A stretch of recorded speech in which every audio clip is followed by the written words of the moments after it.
His pits felt like they were on fire. He had shaved them earlier with what felt like an overly dull and used woman's razor. Now, seated in front of his potential new boss, he fidgeted nervously as large beads of sweat formed on his troubled brow. His potential new boss yammered on and on about what would be expected of him were he to be given the privilege of being hired.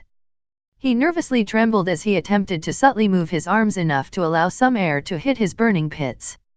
He slumped down in his seat as his potential new boss took an urgent phone call. He looked around awkwardly, hoping to not draw attention to the fire in his pits or the large droplets of sweat that were falling down onto his man gut. Suddenly, without warning, he loudly farted. His potential boss did not seem to notice as he continued speaking urgently with what turned out to be his wife on the phone. His potential new boss turned to face the opposite direction as he shouted at his wife on the phone. He scratched a little at his pits, which increased the irritation.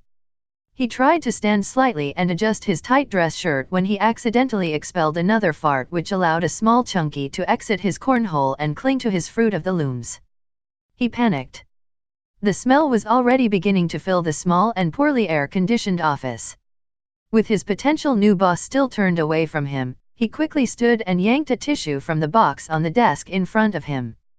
He shoved his arm violently into his stained undies and fished out the small log. His fingers smudged against the squishy Hershey's log and emerged from his trousers stained doo-doo brown. He reached down to the floor beneath him and rapidly dragged his fingers across the carpet. The brown slowly disappeared from his fingers and dookie matter infiltrated the carpet fibers. His potential new boss stood and quickly exited the office, seemingly not noticing the spectacle taking place a mere 3 feet from him. He took this as a prime opportunity to ditch the fudgy in a trash can.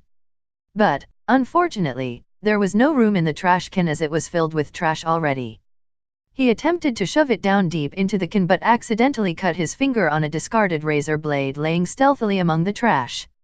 Blood poured all over his potential boss's chair, desk, and floor as he tried to use more tissue to clean up the mess and wrap around his finger. The turd lay on the floor beneath him, having fallen when he yanked his arm from the trash can. He accidentally stepped on it and smeared it into the carpet. He went to try and clean it, but as he bent down he struck his head on the desk and passed out. His potential boss walked in and was aghast at what he saw. The overwhelming odor made him vomit all over the unconscious man's face. His potential new boss panicked. He quickly rounded up some old carpet that was rolled up and resting in a corner of the vacant office next to his. He rolled up the man and dragged his unconscious body down to the basement. Fortunately, everyone else was out to lunch, so he was alone.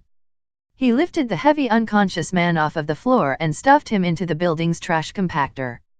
He activated the machine and squished the man into pulp.